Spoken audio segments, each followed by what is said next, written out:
आज हम सभी को वो कथा सुनाने जा रहे हैं जब भगवान प्रभु श्री राम 14 वर्ष का वनवास बिता करके पुनः अयोध्या में वापस आ गए हैं और गुरु वशिष्ठ की आज्ञा अनुसार राज्य का कार्यभार भी संभाल लिया है। सुनिए कथा प्रसंग में।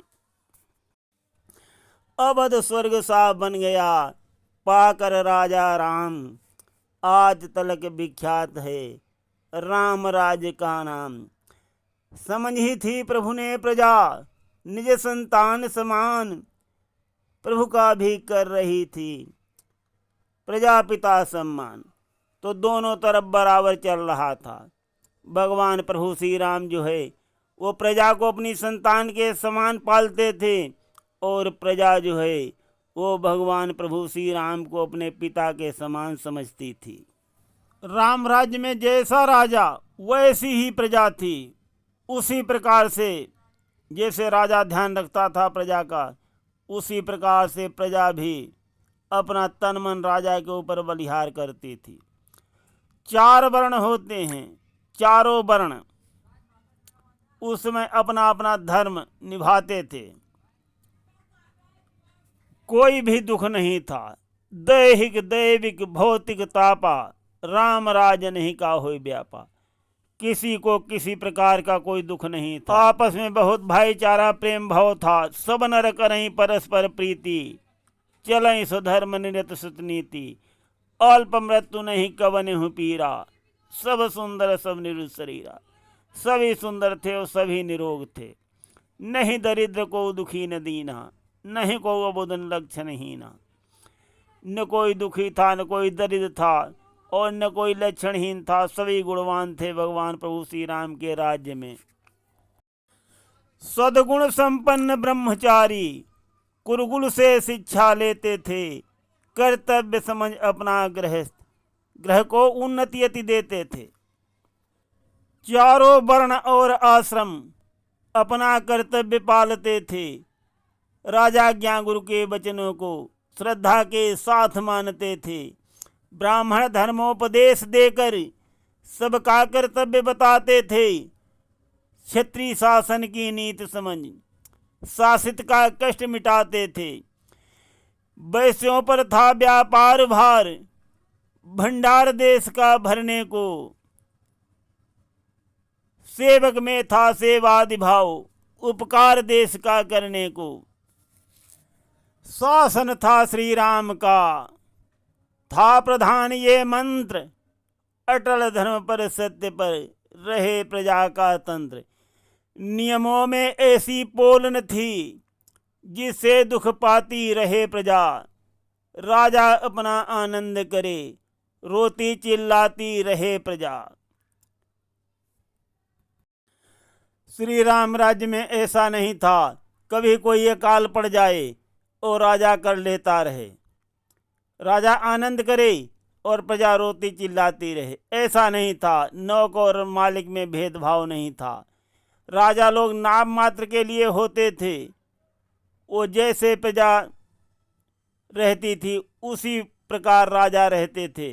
अगर प्रजा को कोई कष्ट हो रहा तो राजा स्वयं कष्ट पहले भोगते थे। भगवान प्रभु श्री राम के राज में न कोई संकट था, वो पहले ही बता दिया था। दैहिक दैविक भौतिक कोई किसी प्रकार को कोई संताप नहीं था, कोई दुख नहीं था। तो साथियों, यहाँ पर यही कहना है कि हमारे भारत में ऐसा राज हो चुका है जिसकी आज तक मिसाल दी जा रही है और सराहना हो रही है। लोग कहावत कहते हैं राम राज्य आ गया क्या। जीव जंतुओं का तलक होता था नित न्याय। गुरु सम्मति गुरु मंत्रणा लेते थे रघुराय। एक दिवस आनंद जब बैठे थे अवधेश, राजनीति का दिया तब गुरुवर ने उपदेश। कहा 18 व्यक्ति हैं है जिनसे संबंध, राजाओं का उन्हीं से चलता राज्य प्रबंध। एक दिन गुरुवर वशिष्ठ जी ने बताया कि 18 व्यक्ति ऐसे होते हैं, व्यक्ति का 18 पद जिनसे राज का संबंध चलता है। गुरुवर वशिष्ठ जी बता रहे हैं कि 18 अंग होते हैं। मंत्री, खजांची, सेनापति, वेतनदाता, व्यापार, सचिव, युवराज, पुरोहित, द्वारपाल, वनरक्षक, कारागार सचिव, न्यायी, रसोइया, अभिभावक, गुरु राज्याज्ञा कहने वाला, दरोगा, वैद, महल वाली, ड्योढ़ी पर नित रहने वाला। यह 18 राजा के अंग। इनका अगर राजा हमेशा विचार रखे तो कभी भी प्रजा को कोई दुख नहीं होगा। क्या कहते हैं गुरु वशिष्ठ जी? हैं ये 18 राज अंग, इनका विचार रखे राजा, अधिकार इन्हें दे पर इन पर पूर्णाधिकार रखे राजा। कर्तव्य नृपति का है ये भी, इन सबसे बरते नीति सदा। चाहे भीतर से हो विरोध, बाहर से रखे प्रीति सदा। ऐसा भीन हो परस्पर में, हो जाए अति लगाओ इनका। कुछ गुप्तचरों द्वारा सदैव, समझे सब गुप्त भाव इनका। नीतिज्ञ नरेश वही तो है, जिसके सब अंग निरोगी हों। शासन में तभी कुशलता है, जब कार्य कुशल सहयोगी हों। इस प्रकार से गुरुवर वशिष्ठ जी भगवान प्रभु श्री राम जी के दरबार में नीति निर्धारण समझा रहे हैं। भगवान प्रभु श्री राम तो अंतर्यामी हैं, सब कुछ जानते हैं, फिर भी बहुत ध्यान से सुनते हैं, बहुत ही ध्यान से सुनते हैं गुरुवर वशिष्ठ जी की वाणी। गुरुवर वशिष्ठ जी ने जो बताया है भगवान प्रभु श्री राम के भरे दरबार में कि एक सफल और महारथी राजा के 18 विभाग बहुत सबल होने चाहिए, बहुत ही ईमानदारी और सावधानी से इन विभागों को चलाया जाना चाहिए।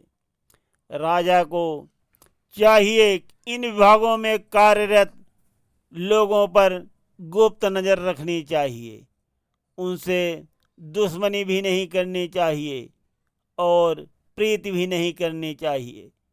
समय समय पर गुप्त दूतों से उनका पता लगाते रहना चाहिए, कहीं कुछ असंतुलन तो नहीं उत्पन्न हो रहा है। तो इस प्रकार का जो राजा होता है वह सफल महाराज कहलाता है और उसकी वीर गाथा जो है दुनिया में गाई जाती है।